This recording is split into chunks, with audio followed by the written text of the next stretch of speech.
share this video, share this video.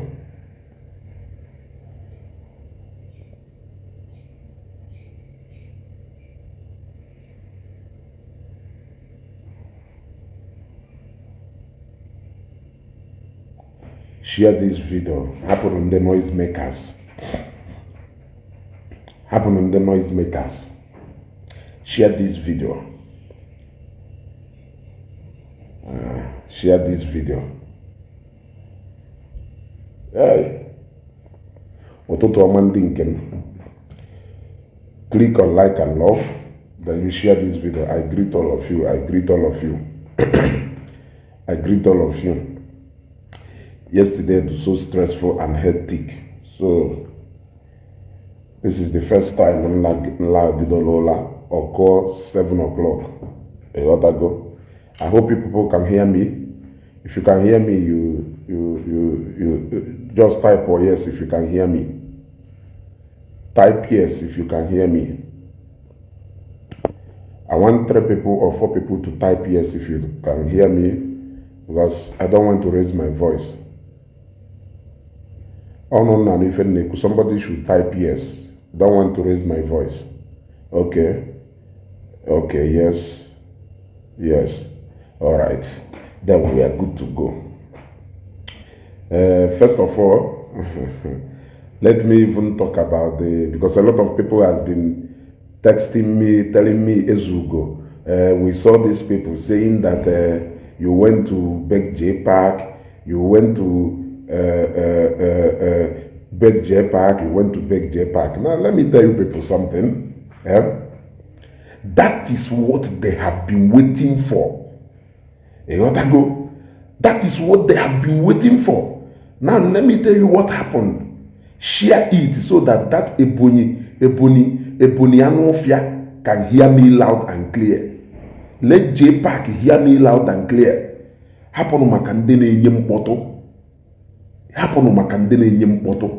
They are only shocked and surprised that we are not shouting and panicking the way they were shouting and panicking. No one arrest you. They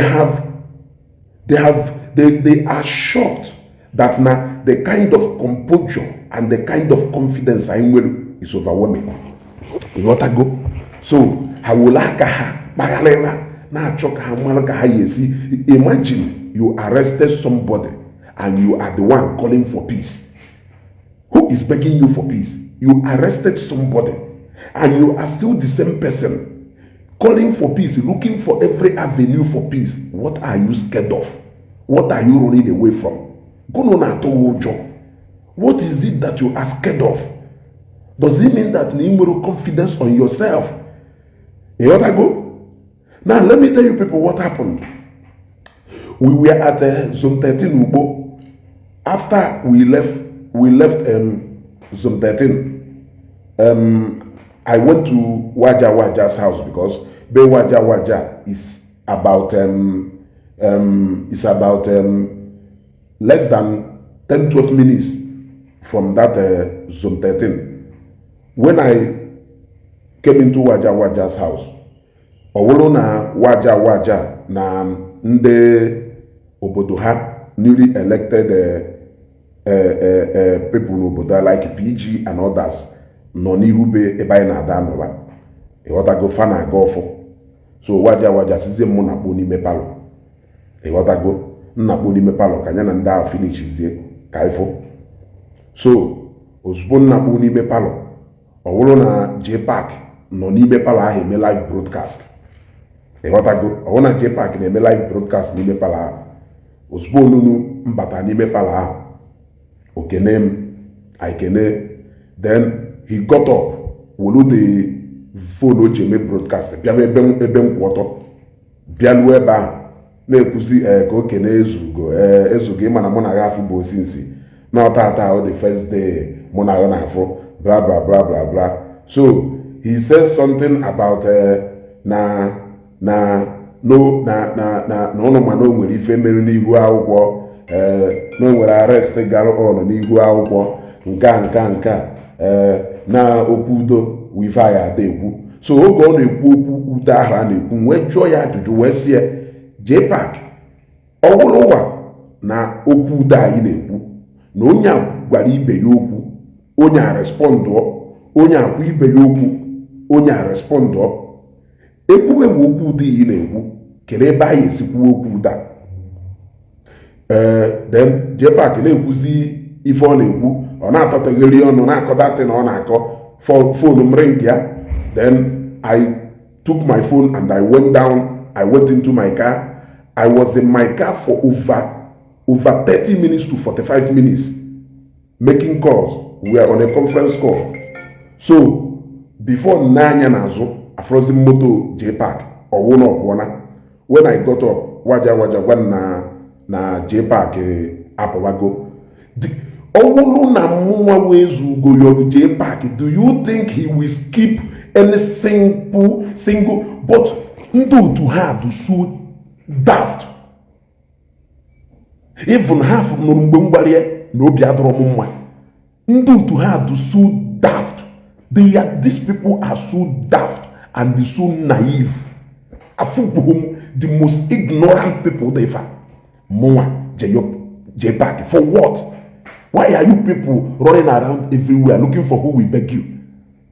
The confidence is overwhelming. The confidence is shooking you people. The confidence uno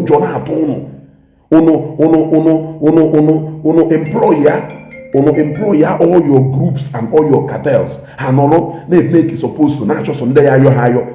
Jena Peji Waja this morning. Waja supposed to go more than how many things about to PC you go say PC Bigarise. Why you do no natural PC by all means? Were you people considering peace when you went to make that arrest? You were not considering peace when you went to. Our silence is hurting you people. Our silence is hurting you people. And you people will have to deal with it. Our silence. Because on the side arrest before from one day arrest there to yesterday. Bitch charge go Facebook but knowing fully well that we are overconfident and we are not panicking. And the workings, one of the workings, so for people who are inboxing me, Ezeugo, we saw the video, I challenge Jpac to come out himself.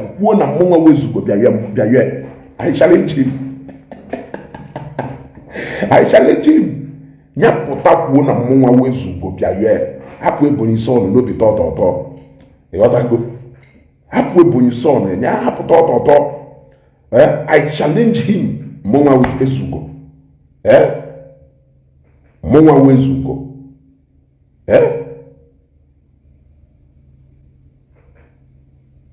E wata go mwa Ezeugo je yo Jpac for what? Gono kan na yori for. As what can na yori a package e wata go pupute na atu ebe niile ebo iso na anwa hife that guy nuku ko that guy was butu nuku ko onu mere mmadụ arrest na akwụgharị na station ebe me arrest na anu unu je la hawula ka ndị ya yo unu bịazie yo unu nọrọ na apagharị na achọsọ any avenue e wata go okay Calvin Ubuja, for mentioning the great city of Nnewi this morning, you will be the first to block. You got to go. Then Nelly's blog, you will be the second person to go. They are back with another effort. You got to go. Bola.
So my people, hapụnụ ndị mkpọtụ, ịghọtago, hapụnụ ndị mkpọtụ, ifele ya eme ụnụ, ifele ya eme ụnụ, ifele ya eme ụnụ niile, ọ ya eme ụnụ vam n'anya, ụnụ agbagharịzina, ụnụ agbagharịzina, mụnwa wee Ezeugo, nchọcha onye mma yọ n'ụwa na kesi Ogechi, ọwụ Jpac ka m na-eje yọ,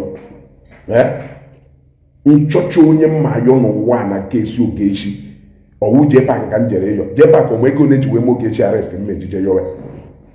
Jpac ọmụ ego one eji wee mee Ogechi arrest mmeji wee je yọwe. Ha just na mmegharị, ịghọtago, gallivanting around, claiming what they don't know anything about. Ịghọtago, claiming what they don't know anything about. Imelu mmadụ arrest, the same you na akpaghalị, na-achọkwa the easiest way. The easiest way is way shop peace. You not shop peace by all means. You not shop peace by all means. Eche n'ime mmadụ arrest. Ọwụrụ na onye ime arrest wụrụ na ọ dụrọ capable to answer for if go na eje. Then that person should be the one to approach you for peace. Why unu ji wee employ ya ndị otu unu niile ha nọ na social media unu wunde? Why did, if you wanted that peace, why did you make that arrest in the first place? What are you running away from? What are you scared of? What did you suddenly realize now that you did not know when you went to make that arrest? I am asking you. I mean, the people who are involved in all this are overconfident. We are not shaking. You are running around everywhere trying to throw panic.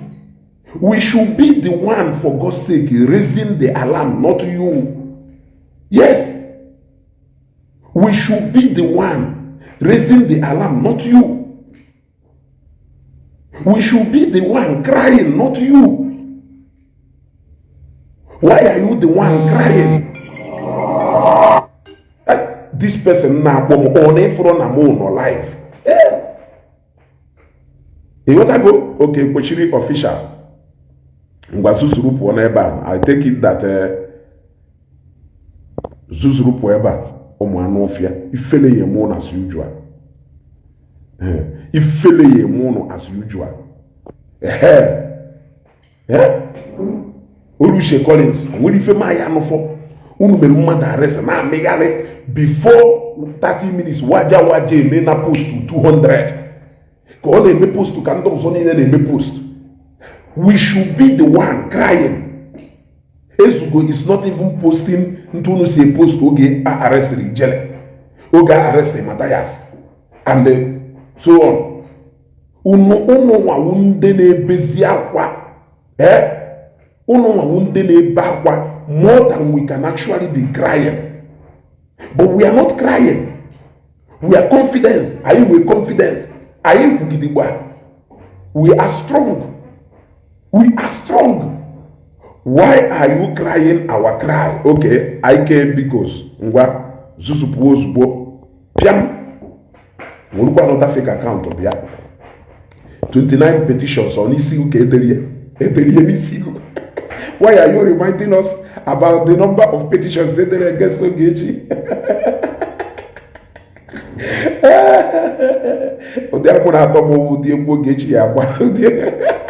Trust on Oge.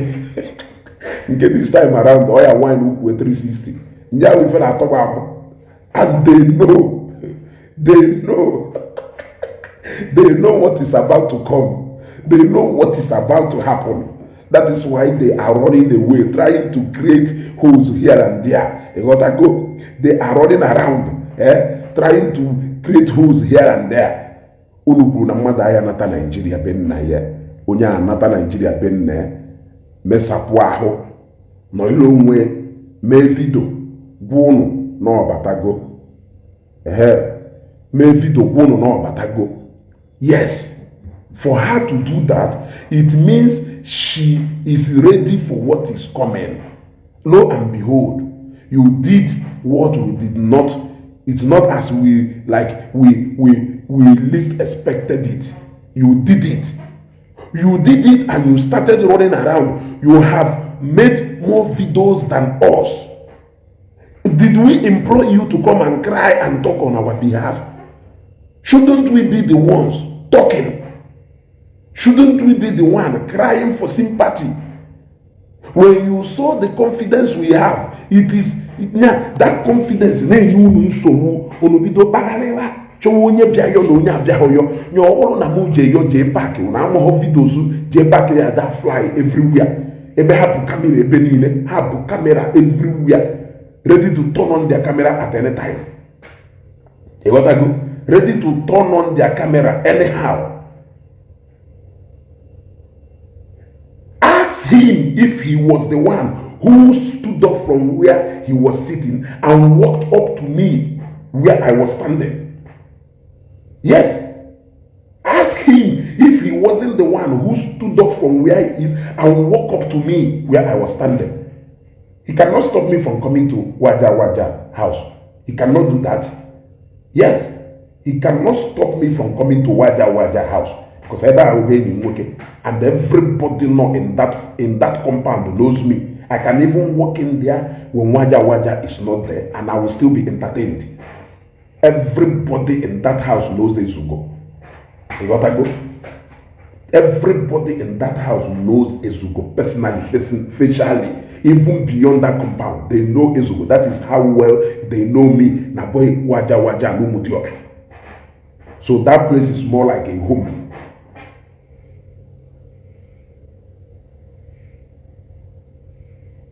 So I would only know now because now they were sitting waiting for us to panic, but they are not seeing us panicking. They saw us making the smartest move we can make. You want to go? They saw us moving the way we are moving, doing what we were doing. So they had to threaten by the confidence we have. Imagine when you arrest somebody and somebody is not even approaching you for anything. Somebody is not even approaching you. Somebody is not calling you. Somebody, okay, Jpac with that phone, not buy anything. Or does it mean that I cannot communicate with him or what? Does it mean that I cannot communicate with him or not? Happen to Governor Ezeugo on our watch also. What I give an umbrella no yarn and only made na boss of Boom when you're not sure. Or saying I was saying I watch with you. What I go Igbo na classic munition. Remember, I said I don't really want to talk about these two people because they are insignificant to me. And that's why I made a whole broadcast of more than 1 hour yesterday morning. I spoke just few minutes about two of them. They are insignificant. So, Governor Ezeugo, whatever thing he said about me last night, he's just joking. You went to make arrest. You came to make arrest. Sharon Ogechi, nobody need to invite Jpac to be Governor Waja. Nobody need to invite Jpac to be Waja. Jpac and Waja have two friends. So if I can not go feel and make Waja because not so Jpac can as well go there. So nobody knows. I have met Uncle Ivy there. I have met Ebube Joseph there. Yes, I have met a lot of people in Waja's house. Yeah. So steady. I may meet the people there.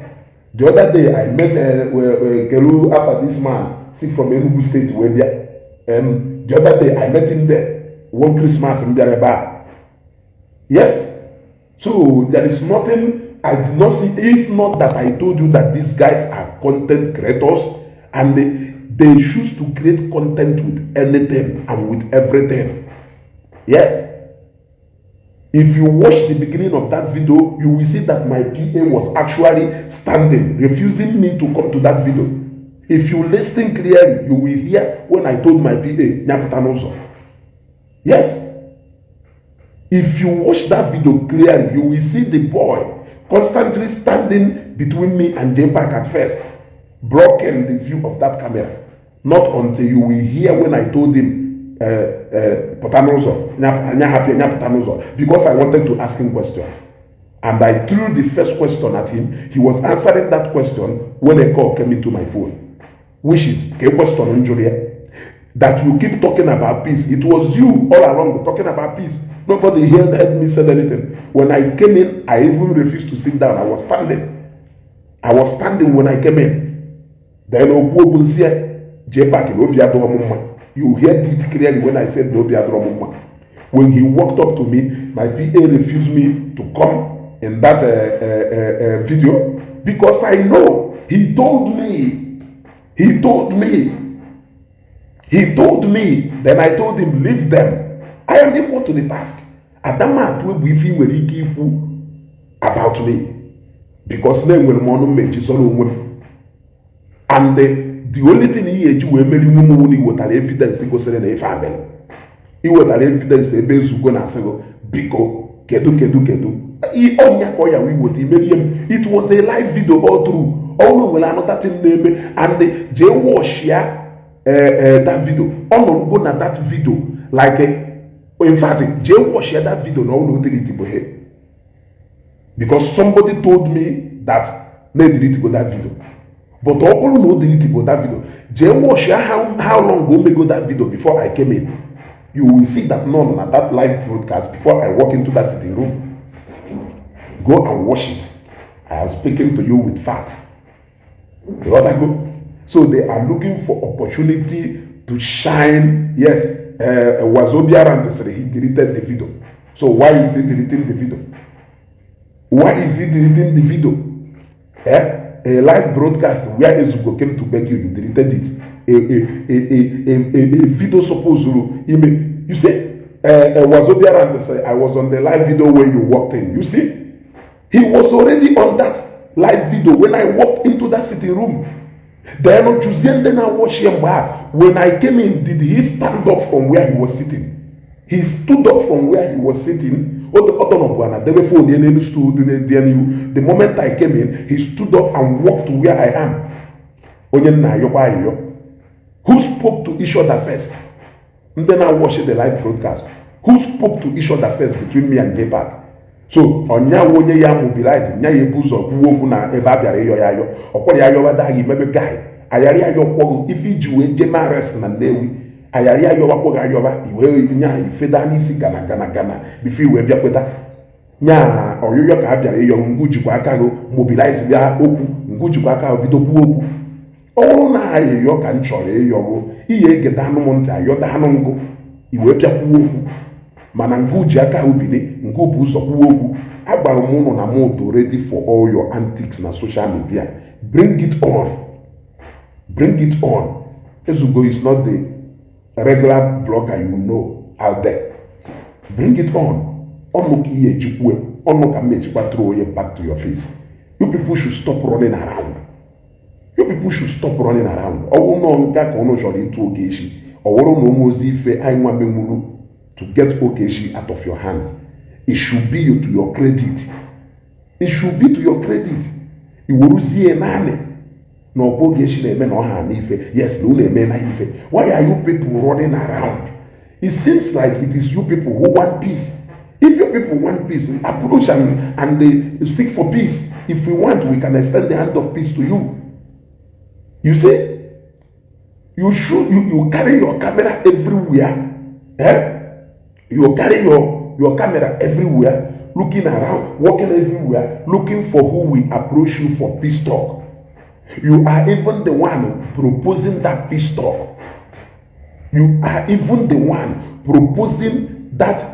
talk. Why can't you wait for us to walk out? You ought to go ahead. Immediately he got a call. He gave it to Waja brother. Talked rubbish and ended the life before I would come back. They deleted it. You see? Thank you very much. I walked down. I got a call. Then I told him a minute. Then I went out. I was in a phone conversation na moto. It was a conference call. A what ago? We were there for more than 45 minutes to 50 minutes. After some time, I looked back. I did not see where Jpac parked his car. I did not see his car there again. Then when I asked my PA, or saying na higher drive go out. Then when I walked up, I saw that indeed na farm. You got that? So, for saying all these petty things only they like I said, if people should be crying, it is people like us. You got that? And for those people who keep calling for Ogechi, I can assure you people that everything is under control. Yes, everything is under control. You got that? Everything is under control. Obiora and one time for that you got that? And when time for the actually balloon, Jedan what in one wine. Come block Jedan what in one wine. A woman not to Kagano Budi, Nagwamuke to Kamodo married at this age. I should be ashamed of myself. You got to go? Why are you people, for God's sake, do so daft? All the fans of Ogechi and all the Ezeugo nation, I am telling you people, go home and sleep. Go home and sleep. Ogechi will arrest the Emelie.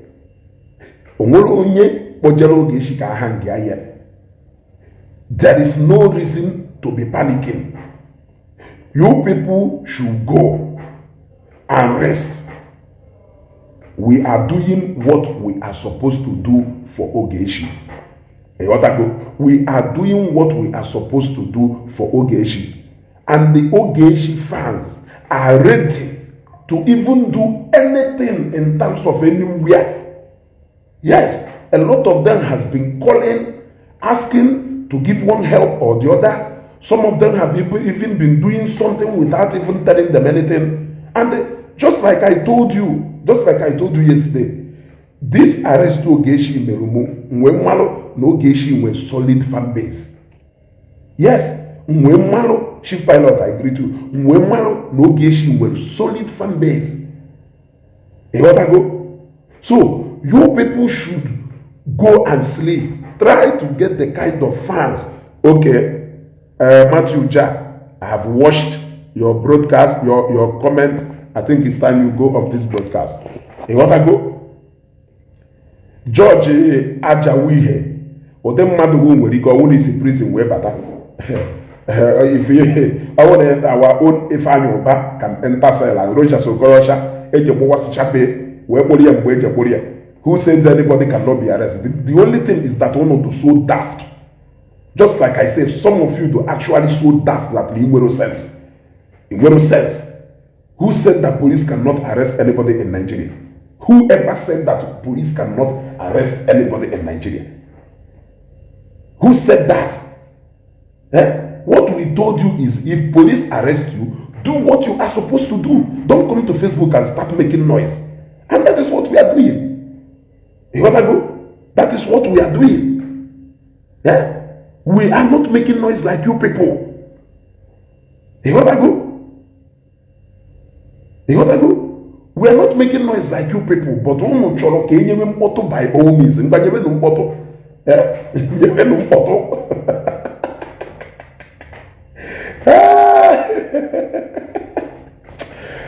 Chineke God, Chineke gwara what they better dollar.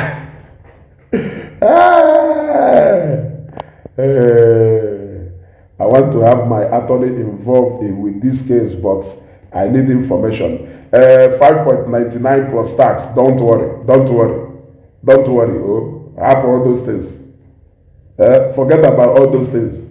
Everything is going the normal way supposedly. That is one thing I can tell you. Now let Jpac and do to her. Let them learn with this.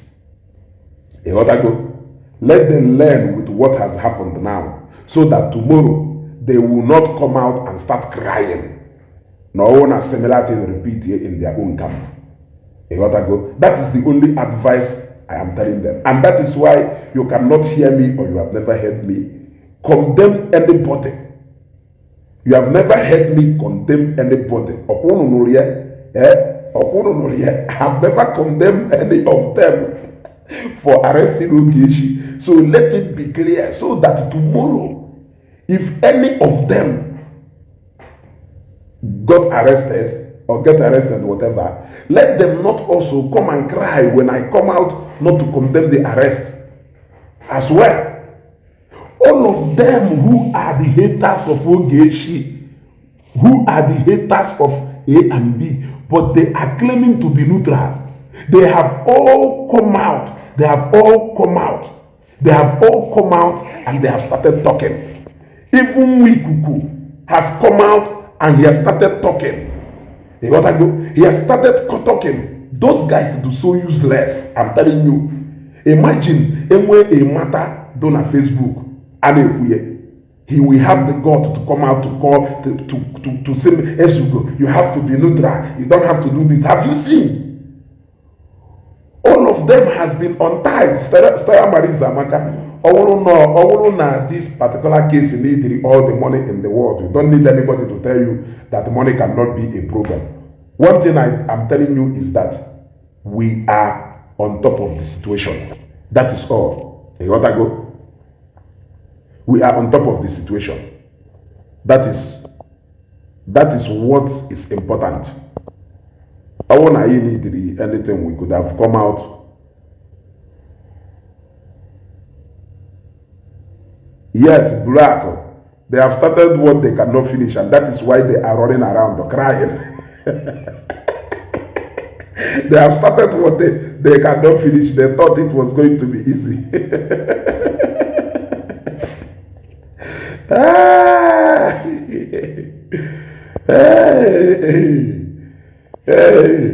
I don't even how you finish. You don't have to wait plus or what the Bella Karifu de Bella. Une mega arrest na zienu nuno jela howola. Nanu nuno jela howola. Ono na kware na social media. Na choko ono mega arrest. Ono na ekwoku. You were waiting for us. You are waiting for us to come out and started doing this thing. We did not do that. You came out and you started crying. So my people, the way to do Mwa Ezeugo, you should know Ezeugo by now. We should know Ezeugo by now. They are crying and running around because they have thrown the first stone of the arrest. Yes. So they are now scared and running around. Hana bagari since na choka hanuta something no no hai. Umweni fefa na hanuta no no hai. Fana bagale. They are so shocked. They are so shocked at the confidence. You know, the day Matthias was arrested, before 10 minutes of that arrest, they have made more than 500 videos crying all around on Facebook. Before 1 week, they have made over 1,000 videos crying. You want to go? They have made over 1,000 videos crying everywhere. The same thing with when Ijele was arrested. Before you know it, they have made more than 2,000 videos crying. Now, when they arrested the queen, let me even call her by what they are calling her. Yeah?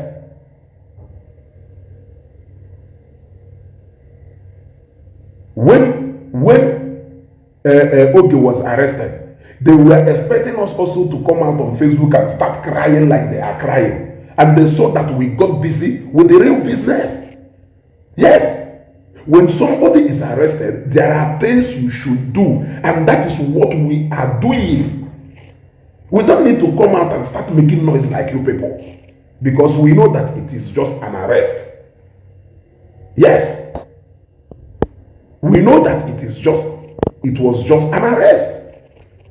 So there are procedures we need to follow. And if there is an avenue for us to follow that, why do you think we can come on Facebook to come and be exchanging banters with you people? The real broadcast is coming. You should be should be shocked and you should be worried on how you are going to receive that broadcast. Yes. You should be shocked at how you are going to receive the biggest shock of your life. You got to go? You should be shocked at how Ogechi Emere arrest. I know the friends Ogechi, we are not complaining. We are not complaining about the arrest. It is you people who are complaining about the arrest. Why are you people crying? Have we told you no? We are not. Why are you crying more than they believed? These guys are top money. I want even some of the people who know na your camp which we will for the moon with it in Pachago. There are some certain things I cannot do that when I see some of you doing it, I laugh in Okeke. No. Zama Zorika, I think rather it's you who should leave the broadcast. You want to go? You want to go? So, please, the fans of Ezeugo, you should go and sleep. Go home and sleep. Ambrose Nwanfo, when you watch that video, did you see where I was begging Jpac? I think this should be the most important thing when you watch a video. When these bloggers add a caption to make you go and watch a video, ensure that when you watch that video, that na ifefa delu na caption we follow. Oburu na ifefa delu na caption abuli ife follow. Go to the comment section and tell them that na ifefa delu abuli ife follow.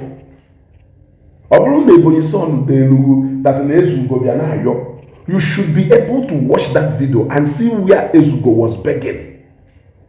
If you did not see where I was begging, then what it means is that yes. If you did not see where I was begging, then that means that because the video was there. And you watched the video. So I shouldn't even ordinarily be responding to that video. Yes. But the reason why I even responded to that video was to tell people where that incident happened and how it happened. Okeke Emmanuel, the second chance has gone. The third one, you will not be lucky. You want to go? The third one, you will not be lucky. Okay, please stop explaining. I am live before you enter dialogue. They deleted the video. Why did they delete it? You know, they keep playing silly games. They keep playing silly. I don't have time for their games. Those guys are playing a very old and outdated game. That is what they are playing. Thank God that there are a lot of people known at that broadcast before I walk into that sitting room. You got to go? Jpac said you were begging him on WhatsApp. I said, Ngwano, Jordan Jpac and Yaje will put a chat history money. Also, Walezo. When Jpac and a Muma ways will challenge you, yes, here, Yaje will put a chat history. Even now, even Onu Jpac gave Webu. Onu Jpac gave Webu. All on a Muma ways go. Will a beg in your Jpac and a WhatsApp. It did not by Jpac. Waja, you remember Jpac a long time ago, more than 1 year ago. The day I spoke with him, Mbono na Ghana. Mona waja ni kuna phone. Or one Jpac na Ghana. I kucha onyeziem number Jpac. Ask him if I have called him ever since he gave me that number. Ask him. Ask him. I watched that video live. Even Ezeugo was forced to appear on the video. It happened that. I do far ahead of them. You want to go? I do far ahead of them. They are still very backward. Since Jpac and Ezeugo said it, nya je wopụta chat history ebe mmụnwa wezugodo erie high ka anyị bidogodo ebe a nya je wopụta chat history ebe mmụnwa wezugodo erie high ka anyị bidogodo ebe a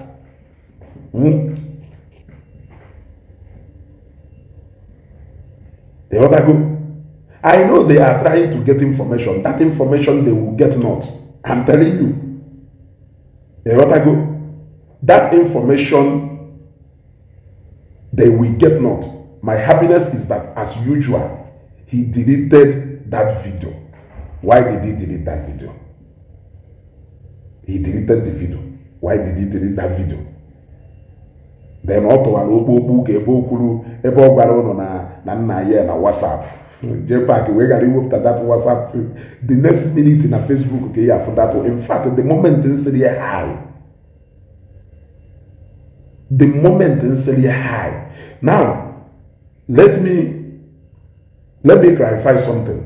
The other go. Let me clarify something quick before my work. For all of you who has been saying Ezeugo, so you support this woman. Why are people supporting this woman? Do you know why she was arrested or so? I don't care why Ogechi was arrested, provided no Ogechi Brumman and no Ogechi Ezeugo. I don't care why Ogechi was arrested, provided no Ogechi Brumman and no Ogechi Ezeugo. Now, when somebody is arrested, and that is what I have been teaching these guys.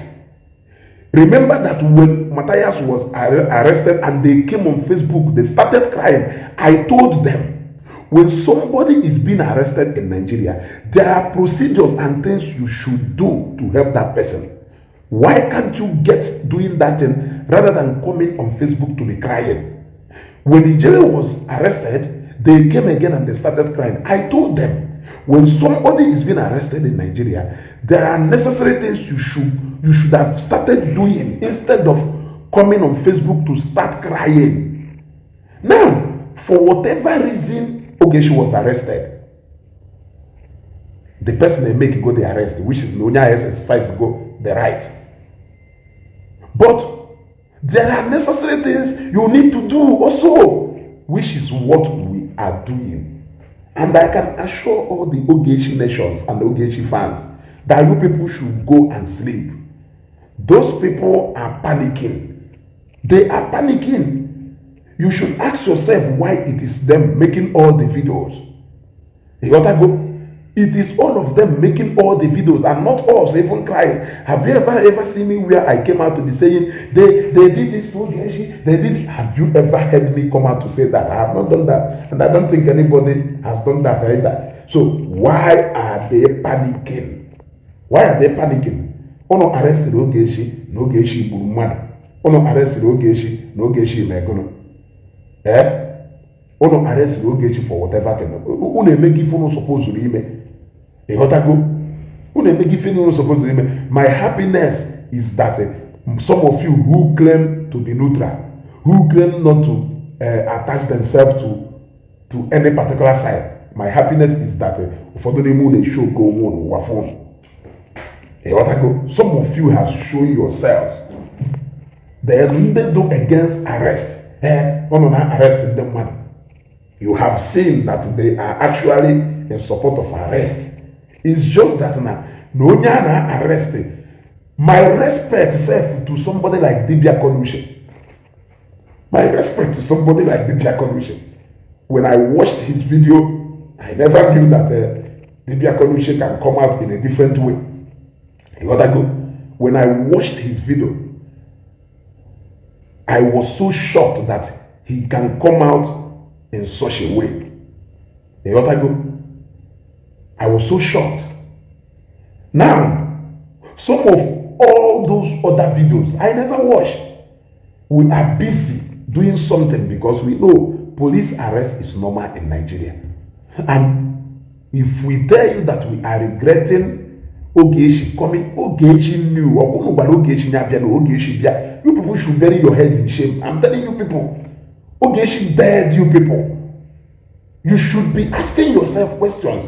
Why did this woman come back? Yes, why did this woman come back?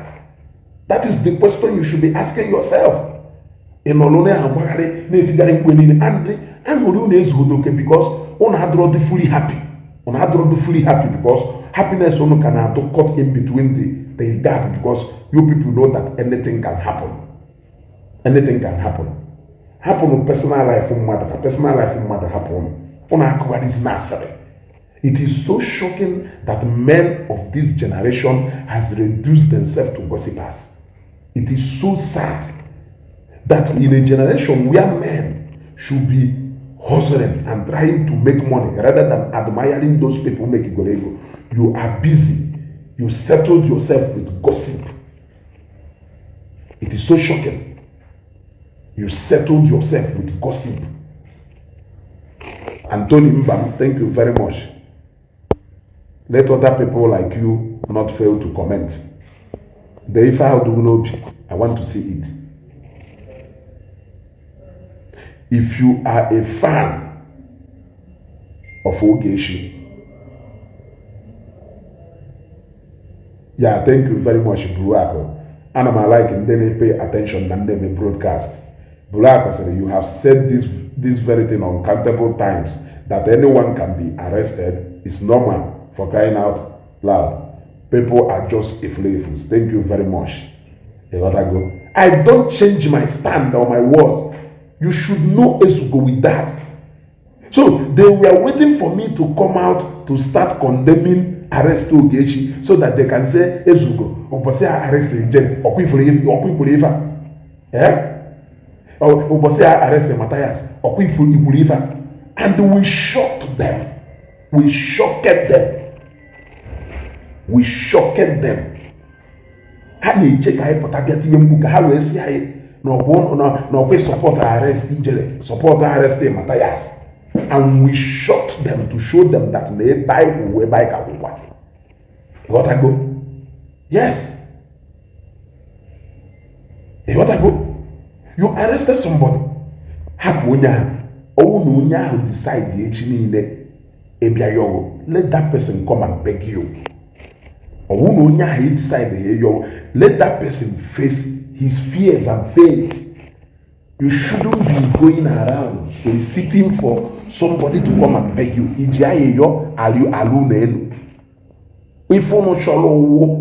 I know what you people want, but I will only tell you people a piece of my mind. I believe in you. I will only tell you people what the game and what the plans are when the time is right.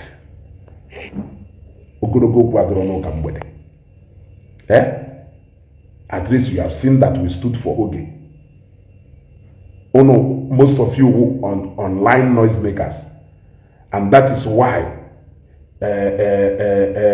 some of you were so quick to rush to Zone 13 to go and make video to show people that nobody is here, nobody is here, nobody is here. That is why you people were so quick to rush to Zone 13 to go and make video. Nobody is here, nobody is here. You were even the people. Do you imagine? Ono wamera arrest one waju everywhere in a station. Ono wamera arrest one day everywhere in a station crying. Now no mego Ogechi arrest. You people should go home. Wait for us to come to your door and knock. Emera arrest ya one nya. So I want to enjoy your Jpac bigo. Kedife Jpac on chori enjebe ma chori enjebe eba ye enjebe peace o no nwere ike drive all the way from Okpo to Umutioka to come and make peace. It means Nyanwa need that peace more than me or more than Ogechi. You got to go. You got to even na well. Owulu na no nwere ike drive all the way from Okpo to Umutioka to come and make peace. What it means is that Nyanwa needed that peace more than Ogechi. You got to go. I don't know if you have gotten my point. So, for all the fans of Ogechi, you people should go home and sleep. I am repeating it again. You people should go home and sleep. Forget about numerous videos of anime. They can do videos 20 times, 50 times.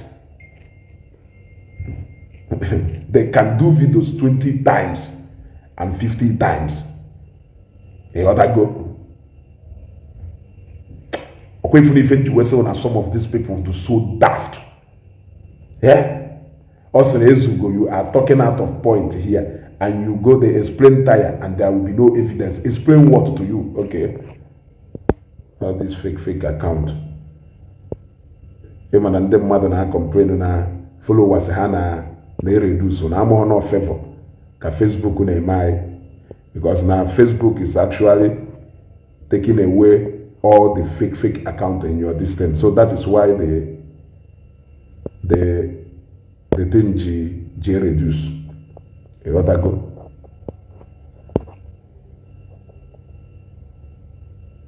You got that go? So you people, and then I will be going anama yo no na yo. Oh na phone once maybe call back again later. Don't go calling multiple times. Because na anama yo na yo phone mo nyola anyo yesterday. Power bank mo nyola anyo yesterday. Hey, because no. Eh? Oh no once maybe go. Mana na mo no in the middle of something or na attend to another thing. If you keep calling me multiple times, phone na anyo. Eh? Phone na anyo. Phone mo yesterday. Power bank mo yesterday. Eh? Power bank mo yesterday. Eh? I appreciate the fact that you people are calling to know how Ogechi is faring. I appreciate the fact that you people are calling to show solidarity to Ogechi. But hey, only once maybe you don't go calling multiple times. Eh? And I appreciate your concern. I understand. I appreciate your concern. Eh? Stella Madi says, Ezeugo, I will call you. You see, I will never leave you until Ogechi come out. I will never stop bothering you until Ogechi come out.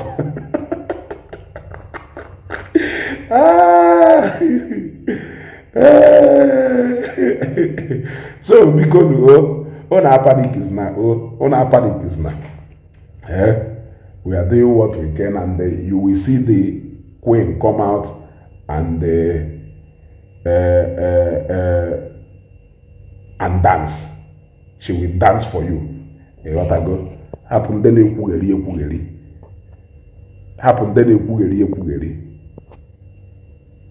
got to go. Ezeugo, drive past my house and collect 40,000 power bank and add to yours because fully charged. Ogo mma abiakwo ima na ibishiri ụzọ ana mesikwo na ubegu agbafe ogo ọwụna mma abiakwo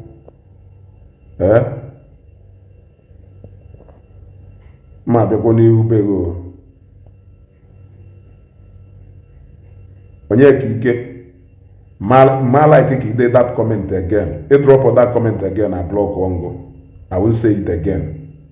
You want to go? I drop that comment again, I will block you immediately. You got to go? If you drop that comment again, I block you here. If you want to drop a comment into different from what I said, you drop a decent comment. You must not agree with what I said, but to be reasonable and be civil when you are commenting in my broadcast. I don't need you here. I don't need you here. I don't know how many times I have gone and this is why most of you keep making mistake. You keep making mistake. Yes, you keep making mistake because you don't know when you are overstepping your boundary.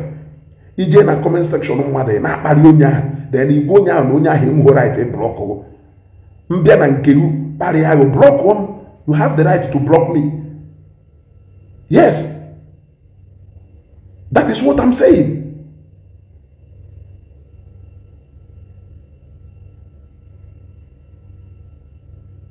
Ogechi Ezeugo, I did not sleep today. Why did you not sleep? Here. Nah, Yeah? Go and sleep. What if you name it was just an arrest, and it is under control. Everything is under control. That is all you need to know. Everything is under control. That is all you need to know. The queen will come out and dance for you shortly. That is what the only thing I can tell you. The queen will come out and dance for you. That is all you need to know. Hapuziende na-enyegharị mkpọtụ na-akwụgharị ebe niile na-achọsọ ndị ya abịayọ na ndị ya abịayọ.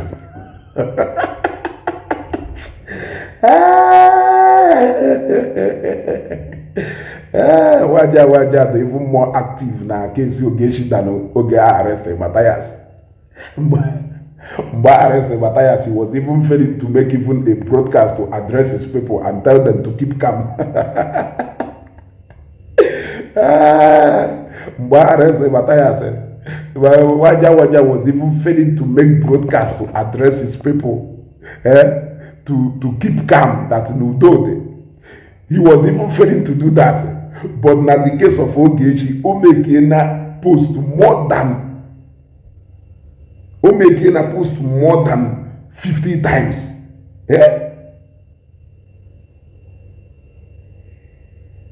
Omeki go post more than 50 times.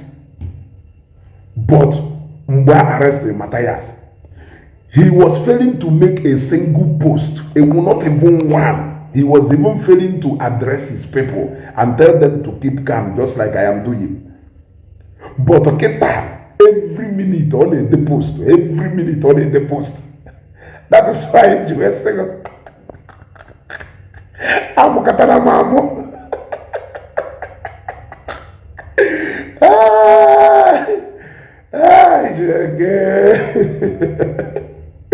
But my happiness is that they have learned. We have Ayakuziguruha how to do things. How to do things. That when somebody is arrested in Nigeria, there are necessary steps you should take. And that is what we are doing.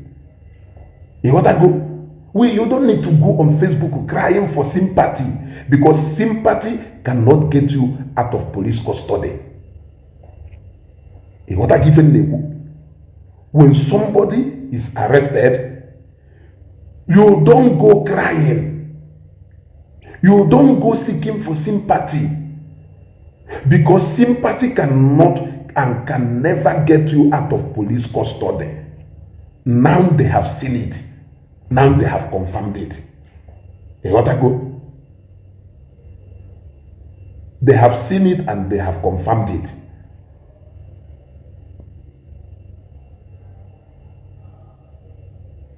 They have seen it and they have confirmed it. We have shown it to them. I hope they learn from this.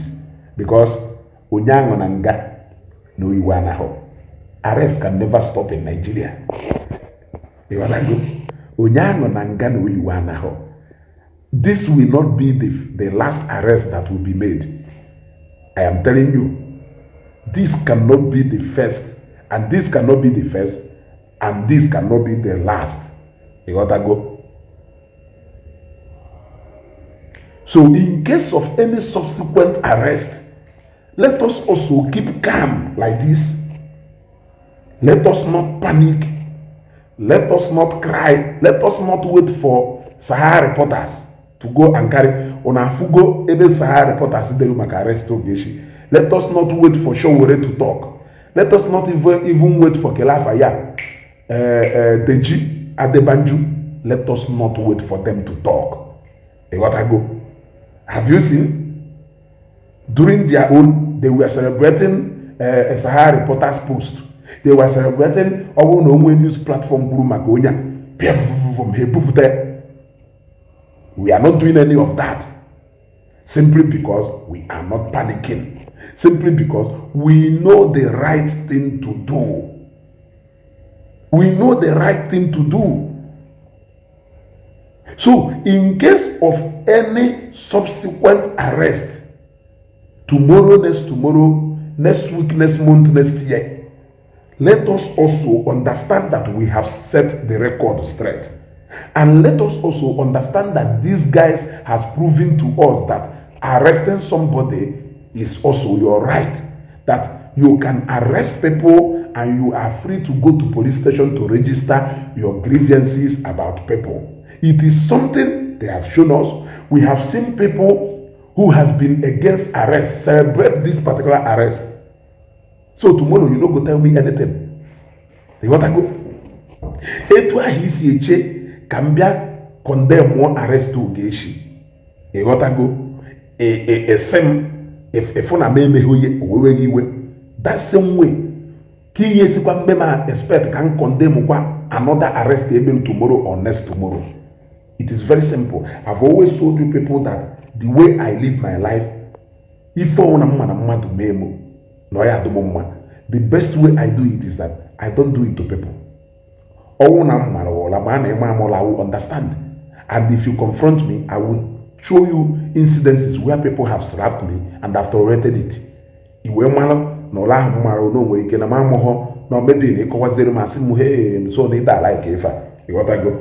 And that is it. So, one of not clear. Now, waja, why go camera here?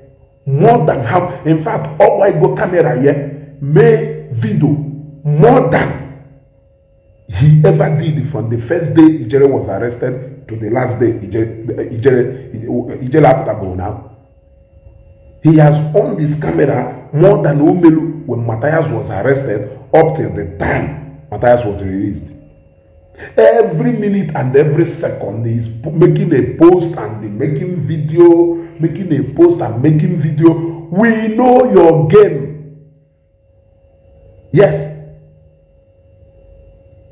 We know your game. And we will beat you at that game. Yes.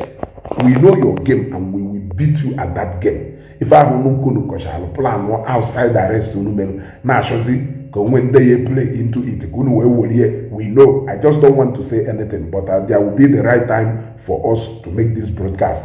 Then I ne kusioku ayana ukwafa. I ne kuoku ayana ukwafa.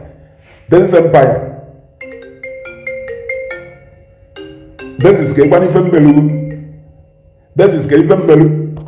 What did I do? This is send their request, but I can marry female. You know what I go? Send their request, I can marry female now.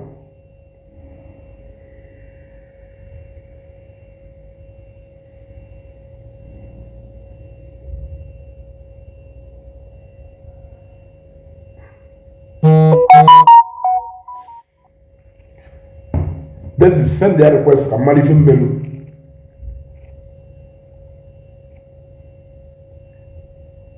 Arrested man. Come here and in a police station every day. In a police station. Kelife in a police station. At the end of the day, I am going to tell you people the game they are playing. At the end of the day, I am going to tell you people the game they are playing. Yes. We know the game they are playing. You want to go? We know the game they are playing and we know what they are playing at. We know all the players in that game. Have you ever seen us coming out to be saying no nya or no nya or no nya or no nya? I want you to learn. Observe, be observant and watch. Be observant and watch. They are now running around trying to hide something I don't know. They are restless. It seems like they are pushing us to do something they see that we are not ready to do. That is what I don't understand. Eh? You get my point? They are restless and running around.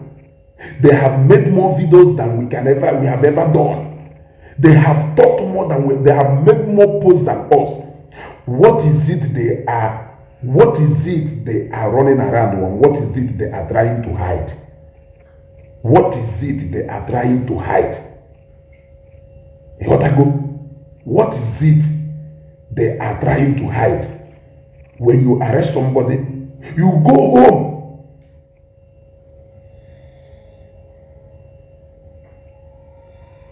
Attention TV. Happy, forget about it. Oh no, Ogechi will case with anybody. Don't you want her to settle that case? Yes.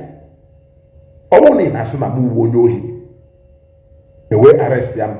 On a year to happy can je prove when I'm asking you. So sometimes I don't even understand.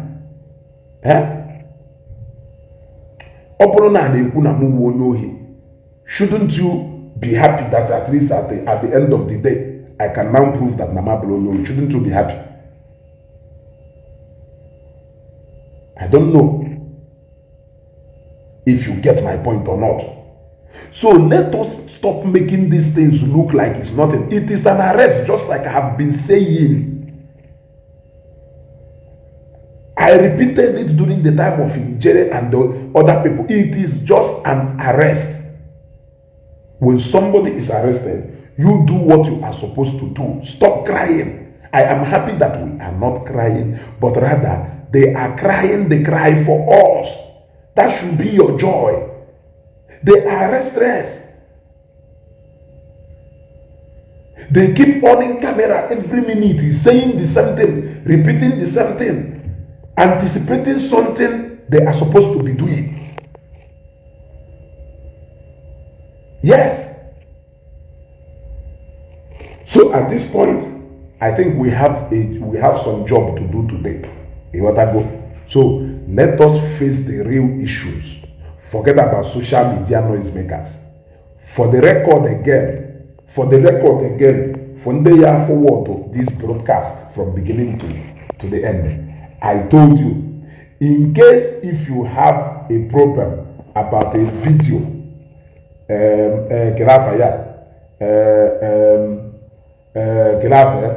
about a video, Ebonyison harness the circulated online. Go and ask people who started watching that broadcast from the very first beginning. Let me explain it again before I leave. Like I said, I drove into Waja's house. I know why I keep repeating this, because I'm going to go on you and on Waja's house is just like few minutes away. Even today again, I will still go to Waja's house. Yes. So I drove into Waja's house. Jpac is not there. Waja with people. Mbebefa told me to go into the sitting room. I went into the sitting room. Jpac was already on a live broadcast when I came in. Go and ask everybody now watch that broadcast can tell you that he was already on a broadcast when I came in. Now, when I came in, he stood up from where he was sitting and came to where I was standing. If you watch that video very well, you will see a guy trying to block him from coming to me with that camera. If you pay attention carefully, you will hear when I told him, Jpac will be a drama. Now, it was a live program. If there was any other discussion around, you could have heard it. Oh no, video, omeleme post, then you will say, okay, let edit, go some part. But no part was edited. It was a live broadcast. Even how he left, after I left to go and answer my call, will say everything. You got to go? So now, when he came to me, he started saying things like peace nka, mano onye shoro udo, nka, peace this one, peace that one, peace this one, peace that one. Then I told him, Jpac, I want to ask you a question. Of which in I did not, I still remember the question on Joria, which is going to Jpac udo da wine udo peace ine. Let us assume that nation he make this peace or ane okwu peace ya mbasinya okwu peace ya ane okwu peace ya na igwa mmadu ife onye agwagwala wo kele ba ye bido we mebe that peace. Jpac wee sị m na ọ bụrụ na mmadụ gọọ iyi ọgọgwara onye ahụ iyi mana na onye ahụ threatenwazie life ya then na nyanwa I don't know how he put it. He was saying that when my phone rang. In fact, my phone has been ringing if you listen. Then I told him a minute. I left to go and answer my call. I was in my car for more than 45 minutes taking my calls when Jpac left.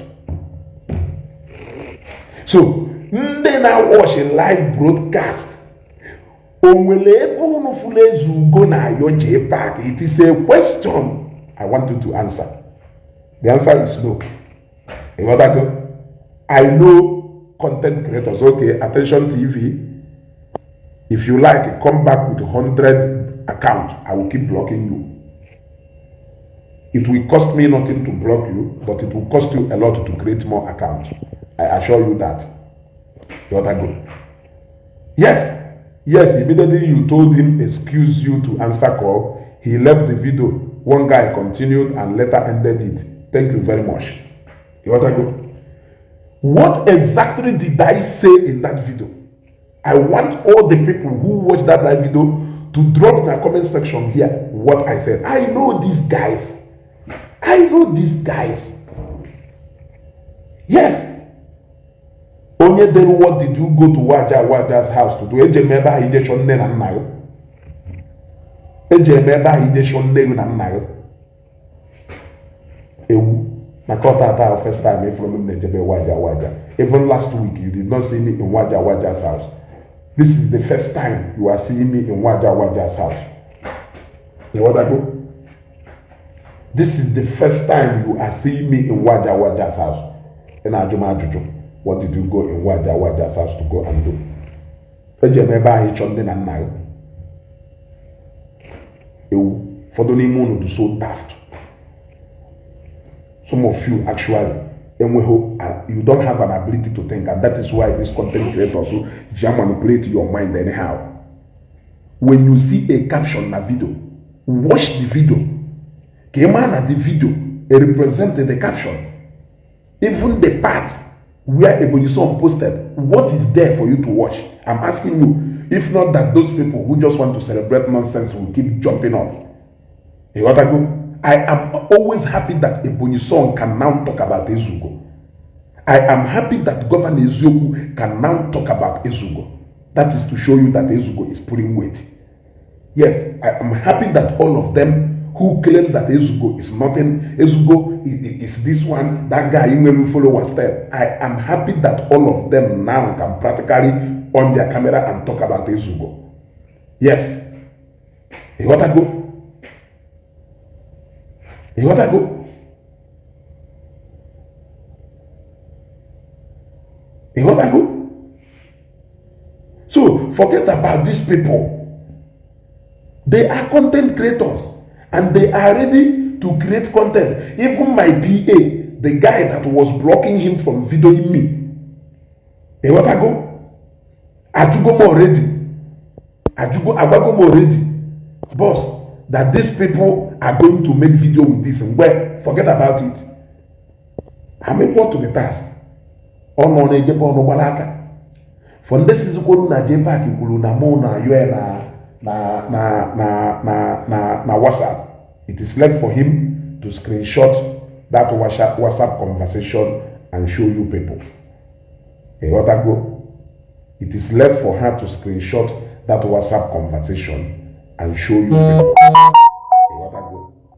Oh no, I have to peace. Ogechi Anya. Can I go and start talking about peace when Ogechi has not said go and talk about peace? You got go. So, and I may just say Woku peace, no then I go ọwọ́ kwana na muje kuno ku peace no kwana na muje where ya piametale mbo mwe ya piametale. So that is it, because we have something to do today. Igwe mini mono, because I drop na that comment again. You have dropped that comment enough. I drop na more again, because all no matter can that comment. I believe no have it is not that comment again. Ajan is spiritual. Ajan health and spiritual. Yes, I was talking about you before, but HF from Moema no Tena immediate program.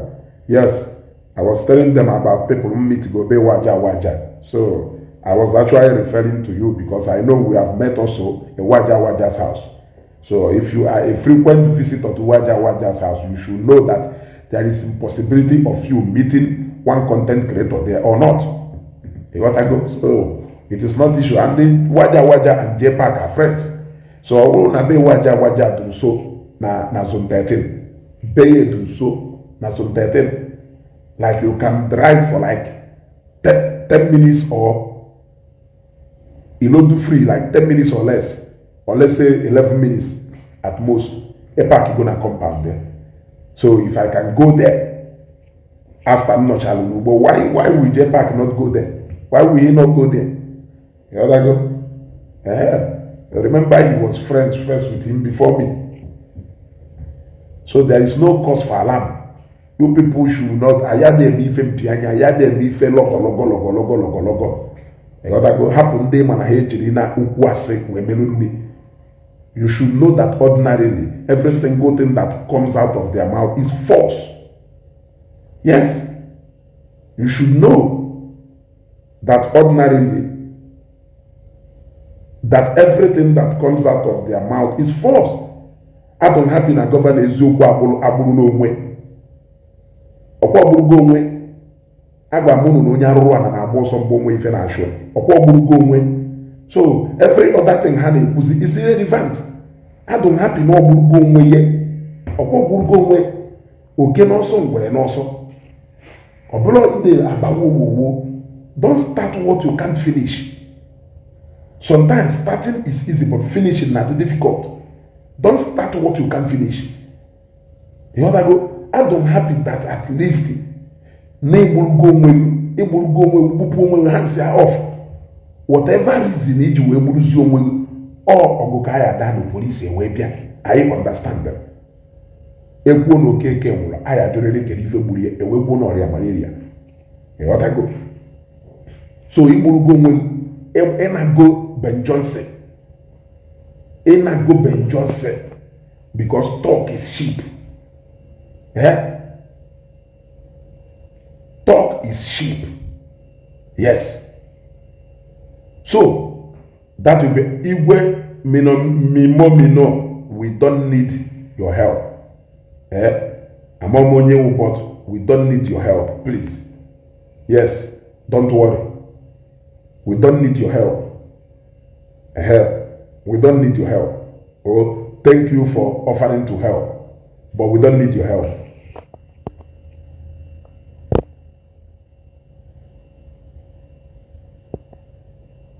We don't need your help. Oh,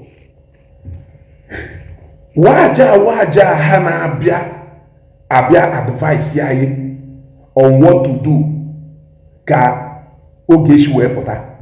Why did they not do that for Ijele to come out?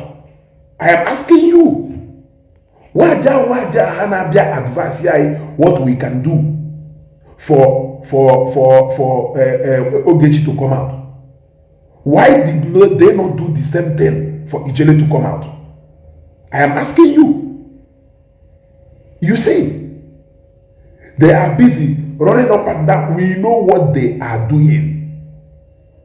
We know what they are doing. We know them by their fruits. We shall know them. In our advice here that now you supposed to remain now you supposed to remain go and do that first. Go and apply that in the ABJLN first. Let us see how effective it will be. Then we are going to apply it. After all, Ogechi is just 48 hours. Nkijele has been over 9 months. Yes. So go, whatever thing you feel you need if supposed to be in Jegoto no me Ijele had not go 9 months. Ogechi got 2 days. So I don't know why you people are celebrating 2 days, but you still have confidence in 9 months. That is what I don't understand. If not today, 9th month, Ijele on detention. You people can with confidence that Ijele will come out stronger. But just 2 days, Ogechi on detention. Who never believe God that Ogechi na government? Just 2 nights.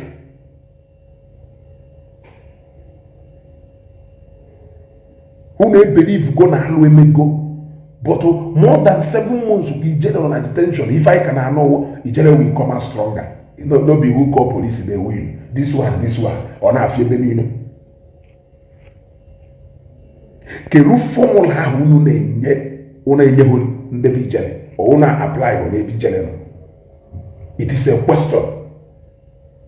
You people should leave Ogechi alone. Leave her. Leave her. Ono na anga ntị n'igirigi ka ụnụ mara ife ụnụ ya o nwere ife ụnụ ya anọ until the day we decide to speak on this particular matter. For now, what you will be hearing is either the day we decide to speak on this matter, we are going to speak with so much authority. We don't just talk because we want to talk. We are doing what we are supposed to do. That is what we are doing. And on this note, I will leave this broadcast here because I have something to attend to. I love you all.